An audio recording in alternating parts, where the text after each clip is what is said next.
স্কুলের সবথেকে লুচ্চা ছেলেটি যখন গ্যাংস্টারের গার্লফ্রেন্ডের ক্রাশ হয়ে যাবে তখন বিষয়টা কেমন হবে।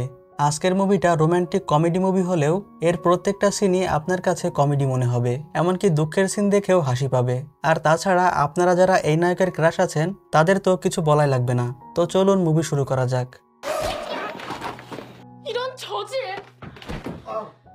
মুভির শুরু হয় 90 দশকে কোরিয়ার ছোট্ট একটি গ্রামে জঙ্গিল নামের এক ছেলেকে দেখিয়ে, যে দেখতে সুন্দর হওয়ায় কয়েকদিন পরপরই ভিন্ন ভিন্ন মেয়েদের সাথে ডেট করে। আর তার জীবনের অন্যতম লক্ষ্য হচ্ছে তার স্কুলের সবকয়টা মেয়েকে ডেট করা, শুধুমাত্র ইয়ংসুক নামের এই মেয়েটি ছাড়া, কারণ সে একজন গ্যাংস্টার টাইপের মেয়ে আর সব সময় সে ঝগড়া মারপিটের মধ্যেই থাকে। তার ছোট একটা গ্যাংও রয়েছে। আসলে ইয়ংসুক জঙ্গিলের প্রতিবেশী এবং তার ছোটবেলার বন্ধু। যদিও ইয়ংসুক জঙ্গিলকে মনে মনে পছন্দ করে, তবে জঙ্গিল তার এই গুন্ডা স্বভাবের কারণে তাকে সবসময় এড়িয়ে চলে। আর জঙ্গিলের এই মিশনে তাকে সাহায্য করে তার দুই বিশ্বস্ত চেলা মানচুল এবং হাংকিউ। যদিও তারা মাঝে মাঝে জঙ্গিলের কাছ থেকে টিপস নিয়ে মেয়ে পড়ানোর চেষ্টা করে, তবে বারবারই তাদের বলদামির কারণে তারা রিজেকশন খায়। আজকে রিজেকশন খাওয়ার পরে জঙ্গিল তাকে আবারও একটা টিপস দিয়ে বলে, কোনো মেয়েকে টাচ করার সময় প্রথমে তোমার হাতের উল্টো দিক দিয়ে তাকে স্পর্শ করবে। যদি থাপ্পড় না খাও তাহলে বুঝবে সে ইন্টারেস্টেড, এরপরে তুমি চাইলে হাত উল্টাতে পারো। তো যাই হোক, এরপরে তারা দুষ্টামি করার জন্য হাংকিওর প্যান্টের ভিতরে কিছু একটা দিয়ে তাকে সবার সামনে নিয়ে আসে। এখানে জঙ্গিলের নজর পড়ে জুংহি নামের এক মেয়ের উপর, যে তার পরবর্তী টার্গেট। তো আজকে স্কুলে যাওয়ার পরে মিসেস কিম ডেটিং সম্পর্কে মেয়েদের সতর্ক করে বলে, ডেটিং এর সময় ছেলেদের থেকে দূরে থাকার চেষ্টা করবে আর রুম ডেটের সময় সবসময় দরজা খোলা রাখবে। ক্লাস শেষে বাইরে খেলার জন্য জুংহি পানি দিয়ে মার্কিং করছিল, তখন জঙ্গিল তাকে ইমপ্রেস করার জন্য তাকে এটাতে সাহায্য করে এবং যাওয়ার আগে সেখানে তার জন্য সন্ধ্যা 6টায় চাইনিজ রেস্টুরেন্টে যাওয়ার জন্য লিখে যায়। জুংহির বন্ধুরা তাকে জঙ্গিলের সম্পর্কে সতর্ক করে বলে, এর আগেও সে অনেক মেয়েদের সাথে সম্পর্ক করেছিল, তুমি ওর থেকে সাবধানে থাকবে।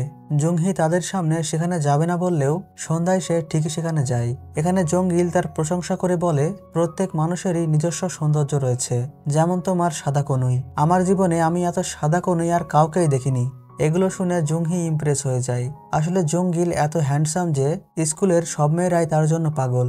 এখান থেকে যাওয়ার সময় তার একমাত্র শত্রু গংসিকের সাথে দেখা হয়। জঙ্গিলের সাথে যেখানে তার দেখা হয় সেখানে সে তাকে কেলানি দেয়, কারণ 6 মাস আগে তার বোন জঙ্গিলের প্রেমে ছ্যাঁকা খেয়ে বাসা থেকে চলে গিয়েছিল। গংসিক অন্য স্কুলের ছাত্র, তারও একটা গ্যাং রয়েছে, আর তার গ্যাংয়ের সাথে ইয়ংসুকের গ্যাংয়ের শার্ট রয়েছে।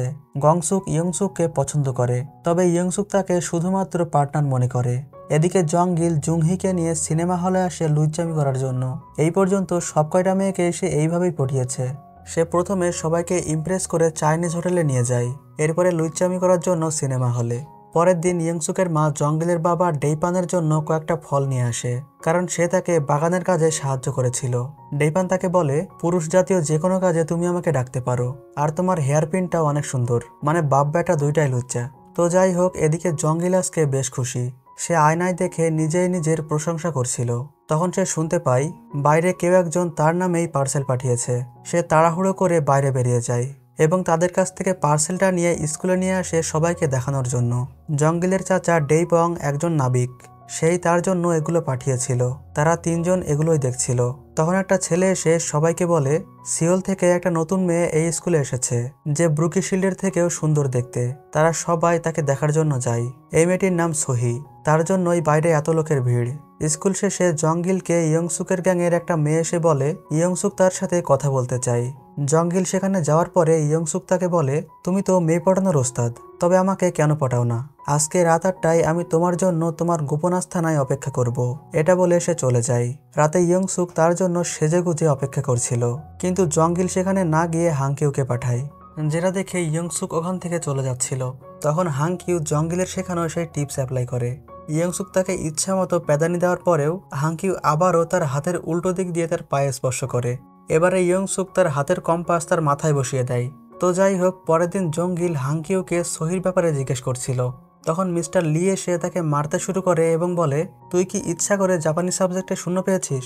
উত্তরে জঙ্গিল বলে, জাপানিজ রুল চলাকালীন আমার দাদু অ্যান্টি জাপানিজ ছিলেন, তিনি তাদের বিরুদ্ধে যুদ্ধ করেছিলেন এবং জাপানিদের হাতেই মারা গিয়েছিলেন। মারা যাওয়ার আগে সে বলে গিয়েছিল মরার আগ মুহূর্ত পর্যন্ত জাপানিদের ঘৃণা করতে। এর পরেও আমি জাপানি কিভাবে শিখব? আসলে এগুলো সবই তার বানানো মিথ্যা কথা। মিস্টার লি বলে, তাহলে তোর দাদি কি অ্যান্টি আমেরিকান ছিল? তুই তো ইংরাজিতেও শূন্য পেয়েছিস। এটা বলে সে তাকে আবারও মারতে শুরু করে। এরপরে স্কুল শেষে বাসায় ফেরার সময় চ্যাংসোর গ্যাংয়ের সাথে গংসুকের গ্যাংয়ের লড়াই বাঁধে। তবে ফাইট শুরু হওয়ার আগেই চ্যাংসো নকডাউন হয়ে যায়। এদিকে পিছন থেকে ইয়ংসুক এসে জঙ্গিল গতকাল রাতে কেন আসেনি সেটা জিজ্ঞেস করে।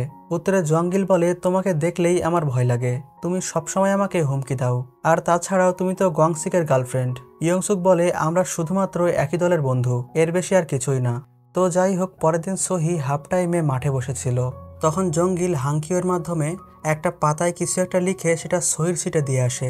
আসলে এটা ইনভাইটেশন লেটার ছিল। জঙ্গিল অন্য সব মেয়ের মতো সোহিকেও জাপানি হোটেলে ইনভাইট করে আসার জন্য। সোহির হাতের এই লেটার দেখে ইয়ংসুক বিষয়টা বুঝে যায়। পরের দিন সোহির জায়গায় সে চলে যায় সেখানে এবং জঙ্গিলকে বলে অপেক্ষা করে লাভ নেই, সে আসবে না। ইয়ংসুক সোহির মতো করে চুল বেঁধে এসেছিল তাকে ইমপ্রেস করার জন্য। সে তাকে জিজ্ঞেস করে, তুমি সোহিকে কেন পছন্দ করো? উত্তরে জঙ্গিল বলে, সে দেখতে অনেক সুন্দরী তাই। এটা শুনে ইয়ংসুক রাগ করে ওখান থেকে চলে যায়। তবে জঙ্গিল তো হাল ছাড়ার পাত্র না। সে বিভিন্নভাবে সোহিকে পটানোর চেষ্টা করতে থাকে। স্কুলের বাইরে ক্যাম্পিং চলাকালীন মানচুল সেটার হোস্ট করছিল। সে প্রথমে মিস্টার লি এবং মিসেস কিমকে পারফরমেন্স করার জন্য বলে। তারা দুজন দুজনকে ভালোবাসে। তবে ছাত্ররা জেনে যাবে এই কারণে মিস্টার লি সবার সামনে মিসেস কিমের সাথে তেমন একটা কথা বলে না। এর মধ্যে জঙ্গিল মানচুলকে ইশারা করে সোহিকে পারফরমেন্স করানোর জন্য বলে। তো এরপরে সোহি সবার সামনে এসে একটা ইংরেজি গান গাইতে শুরু করে, যেটা সব ছেলেরা মুগ্ধ হয়ে শুনছিল। তবে মেয়েরা বিরক্তই হচ্ছিল, কারণ সব ছেলের অ্যাটেনশন এখন সোহির দিকে। সোহির গানকে আরো মনোমুগ্ধকর করার জন্য জঙ্গিল তার পিছনে গিয়ে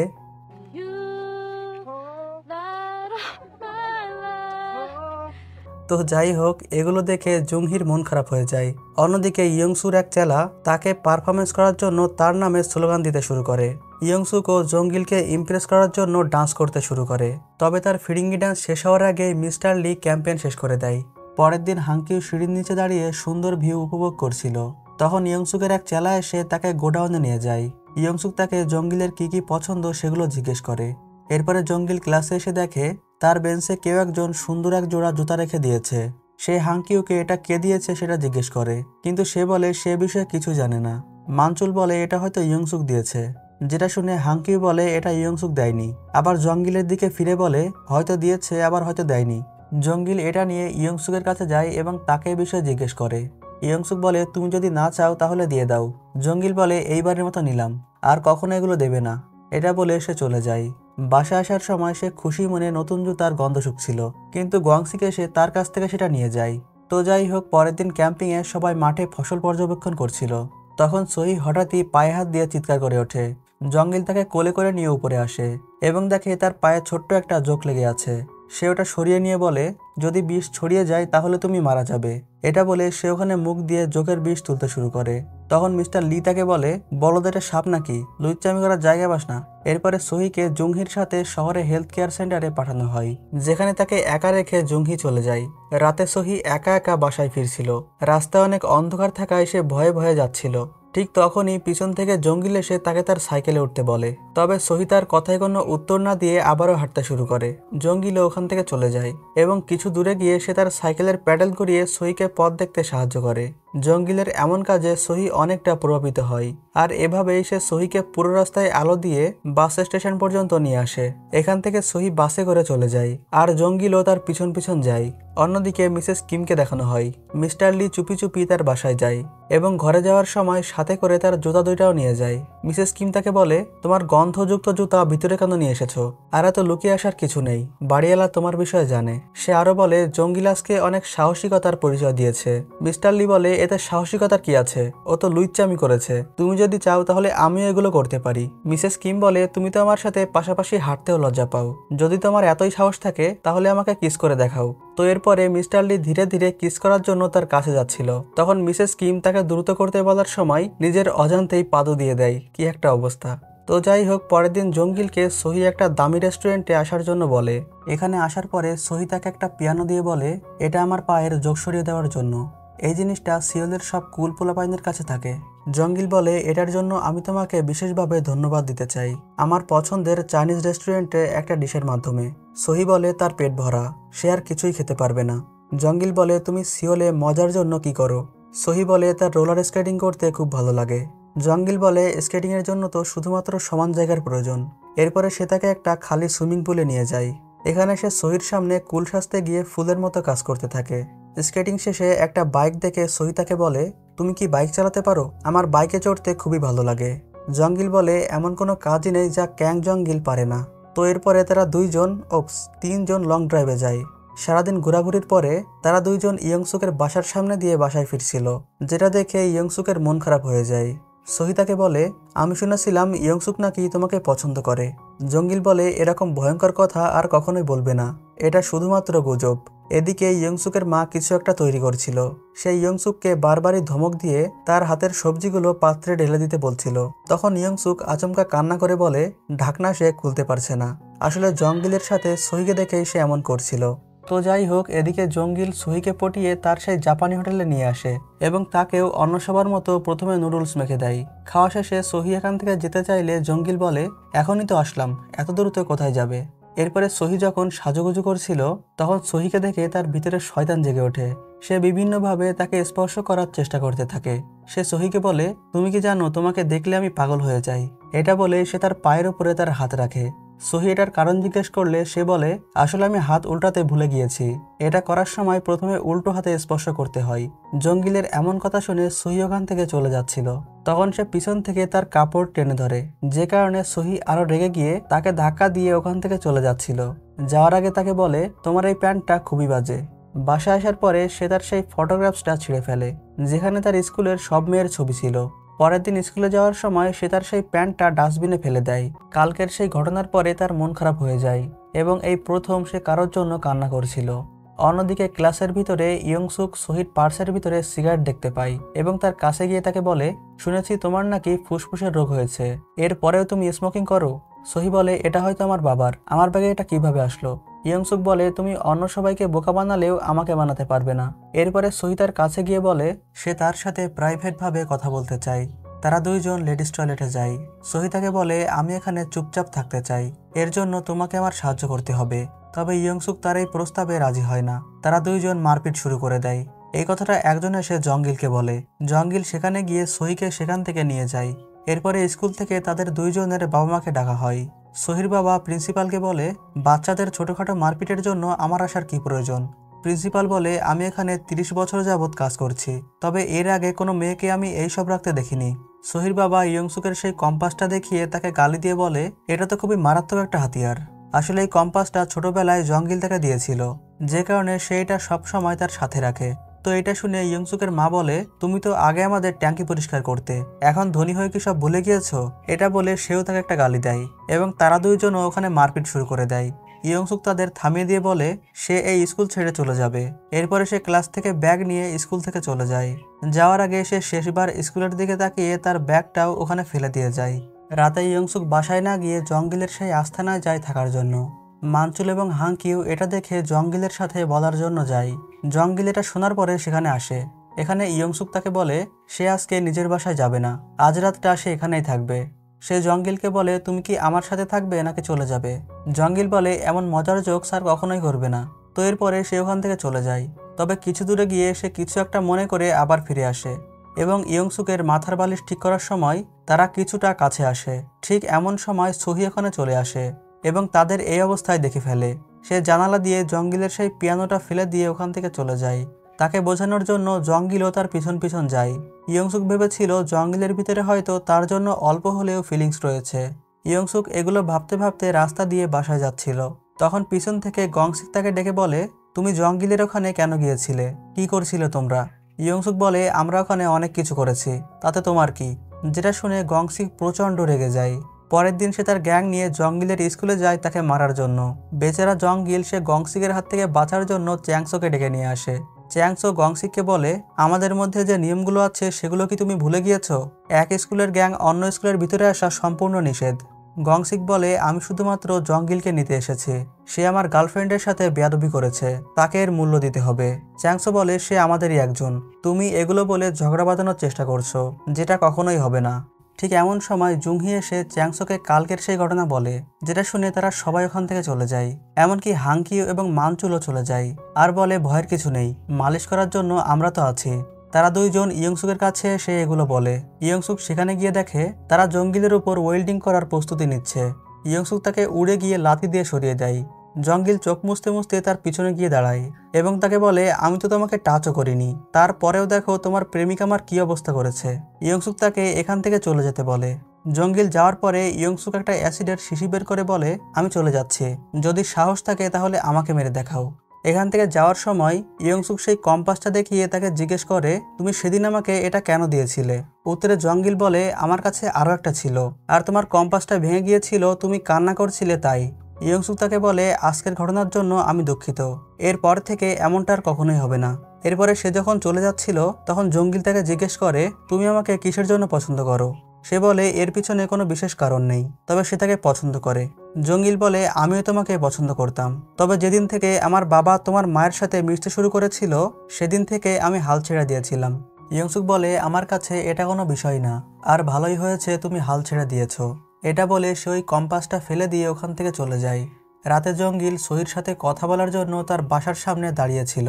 এদিকে সহি রেস্টুরেন্ট থেকে ফেরার সময় গংসিক ও তার দলবল মিলে তাকে তুলে নিয়ে যায় এবং তাকে বলে, জঙ্গিল আমার গার্লফ্রেন্ডের গায়ে হাত দিয়েছে, এখন আমি তোমার মাধ্যমে তার প্রতিশোধ নেব। এদিকে মিসেস কিম এবং মিস্টার লি অ্যাডাল্ট ফিল্ম দেখে ফিরছিল। রাস্তার চিপায় গিয়ে অক্সিজেন নেওয়ার সময় তারা কিছু একটার শব্দ শুনতে পায়। লাইট নিয়ে ভিতরে গিয়ে সে তাদেরকে দেখতে পায়। মিস্টার লিকে দেখে তারা ওখান থেকে চলে যায়। এরপরে লি সহিকে নিয়ে তার বাসায় দিয়ে আসে।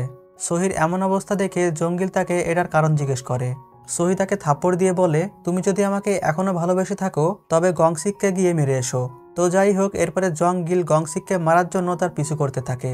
এক পর্যায়ে গংসিক একটা গলির ভিতরে আসলে জঙ্গিল তাকে মারার জন্য ছুরি বের করে। গংসিক সেটা দেখার পরে তাকে ঠাট্টা করে বলে, তুমি কি আমাকে মারার জন্য এসেছো? এরপরে সে তাকে 50 পর্যন্ত গুনতে বলে এবং গুনে গুনে সেই কয়েকটা থাপ্পড় মারে। এরপরে সে বাসায় এসে ছটফট করতে থাকে এবং গংসিককে গালি দিয়ে বলতে থাকে, আমি অবশ্যই এর প্রতিশোধ নেব। সে দিনরাত জেগে কুম্ফু ক্যারাতে প্র্যাকটিস করতে শুরু করে। অন্যদিকে ইয়ংসুকে দেখানো হয় সে সিওলের একটা টিকিট হাতে বসেছিল। তখন গংসিকে সে তাকে বলে, সেদিন রাতে ওই বলদটা ছুরি নিয়ে আমাকে মারতে এসেছিল। ইয়ংসুক বলে, তুমি কি এত রাতে আমাকে এইটা বলার জন্য এসেছো? আমি তোমার গ্যাংয়ের সাথে আর থাকতে চাই না, আমাদের সম্পর্ক এখানেই শেষ। গংসিক তাকে শেষে একটা প্রশ্ন জিজ্ঞেস করে বলে, আমার প্রতি কি তোমার একটু ফিলিংস নেই? ইয়ংসুক একবারেই না বলে দেয়। গংসিক এখান থেকে যাওয়ার পরে দেখা যায় এর একটু দূরেই ইয়ংসুকের গ্যাংয়ের সেই মেয়েটি দাঁড়িয়ে আছে। গংসিক তাকে বলে, তুমি ঠিক বলেছিলে, আজ থেকে তুমি এই গ্যাংয়ের মেইন লিডার। ক্লাবে এসে গংসিক মন খারাপ করে বসেছিল। তখন জঙ্গিল এসে তাকে ফাইটের জন্য চ্যালেঞ্জ করে। তবে গংসিক বলে, তুমি চাও আমি সহির থেকে দূরে থাকি, আজ থেকে সেটাই হবে। জঙ্গিল প্রথমে বুঝতে পারছিল না যে এত সহজে সে কিভাবে মেনে নিল। সে যাওয়ার সময় তাকে বলে, ঠিক আছে, তবে আমি সত্যি বলছি, তোমার বোন কিন্তু আমার কারণে পালায়নি। যেটা শুনে গংসিকের ঠান্ডা মাথা আবারও গরম হয়ে যায়। সে তাকে আবারও ধোলাই করে ছেড়ে দেয়। এত কুম্ফু ক্যারাতে সব বৃথা হয়ে গেল। তো যাই হোক, সে বাসায় এসে চুপচাপ বসেছিল। তখন তার বাবা এসে তাকে জিজ্ঞেস করে, তুমি এই কয়েকদিন রাত করে কেন বাসায় ফিরছো? শুনেছি তুমি নাকি কোনো এক মেয়ের কারণে মারপিটও শুরু করেছো। লেখাপড়া ছেড়ে এবার গুন্ডা হবে নাকি? সে তাকে আরও বলে, ঘরে মায়ের ছবি রেখে মায়ের মতোই হওয়ার চেষ্টা করছো। জঙ্গিল বলে, আমার ঘর তল্লাশি করার অধিকার তোমার নেই, আর আমার মা তোমার কারণেই চলে গিয়েছিল, কারণ তোমার অন্য মেয়ের সাথে সম্পর্ক ছিল তাই। যেটা শুনে ডেইপান তাকে একটা থাপ্পড় মারে। গংসিকের কাছে কেলানি খাওয়ার পরে আবারও বাপের কাছে মায়ের খেয়ে সে পাগলামি করতে শুরু করে। তখন তার আর এক আঙ্কেল এসে তাকে আবারও একটা থাপ্পড় মেরে বলে, তোর মা নিজেই অন্য পুরুষের সাথে পালিয়ে গিয়েছিল, তুই কষ্ট পাবি জেনে তোর বাবা এতদিন মিথ্যা বলে এসেছে। বিশ্বাস না হলে তোর বাবার আলমারিতে গিয়ে দেখ। এরপরে জঙ্গিল সেই আলমারিতে গিয়ে দেখে তার মায়ের সব পুরনো কাপড় তার বাবা অনেক যত্ন করে রেখে দিয়েছে, কারণ জঙ্গিলের বাবা মনে করে সে হয়তো কোনো না কোনো একদিন অবশ্যই ফিরে আসবে। তো পরের দিন স্কুলে যাওয়ার সময় ডেইপান তাকে সহির পেছনে সময় নষ্ট করতে নিষেধ করে এবং গংসিকের থেকে দূরে থাকতে বলে। সে আরও বলে, গতকাল রাতে ইয়ংসুককে গংসিকের নির্দেশে গ্যাংয়ের অন্য মেয়েরা অনেক মারধর করেছে, সে জঙ্গিলকে বাঁচানোর জন্যই নিজে মার খেয়েছে। জঙ্গিল এই কথাগুলো প্রথমে বিশ্বাস করছিল না। এরপরে টয়লেটে যাওয়ার সময় গংসিক তাকে বলে, আমি বুঝতে পারছি না সে তোর মতো একটা বলদের জন্য এত মায়ের কেন খেলো। এটা শুনে জঙ্গিল পিছন থেকে গিয়ে তাকে আচমকা মারতে শুরু করে। তবে জঙ্গিল দুর্বল হওয়ায় সে তার সাথে পেরে উঠছিল না। মারামারির এক পর্যায়ে গংসিক তাকে ধরে ট্রেনের বাইরে নিয়ে তাকে ছেড়ে দেয়। তবে পড়ার আগে জঙ্গিল তার কলার ধরে ফেলে এবং তারা দুইজনেই ট্রেন থেকে নিচে নদীতে পড়ে যায়। উপরে গংসিক অজ্ঞান হয়ে পড়েছিল। জঙ্গিল তার পা থেকে ইয়ংসুকের দেওয়া সেই জুতো জোড়া খুলে নিয়ে আসে। এরপরে সে কান্না করতে করতে ইয়ংসুকের বাসায় যায়। কিন্তু ইয়ং সুক ততক্ষণে সিওলে চলে গিয়েছিল। সে এখানে তার জন্য পাগলের মতো কান্না করতে থাকে। এদিকে ইয়ং সুক সিওলের উদ্দেশ্যে রওনা দিয়েছে। সে তার জন্য একটা চিঠি রেখে যায়, যেখানে সে তাকে বলে, সেদিন তোমার সাথে কথা বলার পরে আমি বুঝতে পেরেছিলাম আমি কখনোই নিজের জন্য ভাবিনি, কখনো ভাবিনি আমি কি চাই। তুমি আমাকে প্রমিস করো এখন থেকে মন দিয়ে লেখাপড়া করবে এবং তুমি যা হতে চাও তাই হবে। আমি নিশ্চিত তুমি পারবে। চিঠি পড়ে জঙ্গিল ভীষণ আবেগাপ্লুত হয়ে পড়ে। তখন সামনে থেকে একটা সুন্দরী মেয়েকে দৌড়াতে দেখে সে আবারও জোশ ফিরে পায়। তো যাই হোক, এর কয়েক বছর পরে তাদের গ্র্যাজুয়েশনের দিন দেখানো হয়। মিস্টার লি তাদের সবাইকে তার এবং মিসেস কিমের বিয়ের জন্য দাওয়াত দিয়ে ওখান থেকে চলে যায়। তখন জঙ্গিল নিচে একটা কাগজে দেখতে পাই সহি তাকে লিখেছে, তুমি যেমন আমি তেমন ভাবেই তোমাকে ভালোবাসতে চাই। সন্ধ্যা 6টায় আমি তোমার জন্য চাইনিজ রেস্টুরেন্টে অপেক্ষা করব। এরপরে সন্ধ্যায় সহি তার জন্য সেখানে অপেক্ষা করছিল। তখন সেখানকার সেই লোকটা এসে তাকে বলে, জঙ্গিল আসবে না, সে তোমার জন্য এগুলো অর্ডার দিয়ে চলে গিয়েছে। জঙ্গিল তার দেওয়া সেই পিয়ানোটাও ফিরিয়ে দেয়। সহি ওটা ওখানে রেখেই চলে যায়। রাতে জঙ্গিল বাসায় ফিরে দেখে তার চাচা ডেইপাং বাসায় ফিরে এসেছে এবং সাথে করে তার ফিয়ন্সি একটা মোটা মেয়েকেও নিয়ে এসেছে। জঙ্গিল তাকে বলে, তুমি শেষ পর্যন্ত এই মোটা মেয়েকে বিয়ে করবে? ডেইপাং বলে, সৌন্দর্য থাকে মনে, আমি বহু দেশ বিদেশ ঘুরেছি, অনেক মেয়েকেই দেখেছি, তাদের কেউই বিশ্বাসযোগ্য না, তবে এই মেয়েটার জন্য আমি আমার জীবনও বাজি ধরতে পারি। সে তাকে জিজ্ঞেস করে, তুমিও তো নাবিক হতে চেয়েছিলে, এখনো কি সেটাই চাও? উত্তরে জঙ্গিল বলে, আমি এখানেই আমার জীবনের উদ্দেশ্য খুঁজে পেয়েছি। গ্রাজুয়েশনে জঙ্গিল পুরো বিভাগের মধ্যে টপ করে। অন্যদিকে ইয়ংসুককে দেখানো হয় সে এখন সিওলে একটা পোশাক কারখানায় কাজ করে। জঙ্গিল তার ওখানে এসে তাকে আবারও সেই কম্পাসটা দেয় এবং তাকে প্রপোজ করে তার সাথে নিয়ে যায়। আর এখানেই এই মুভিটার সমাপ্তি হয়।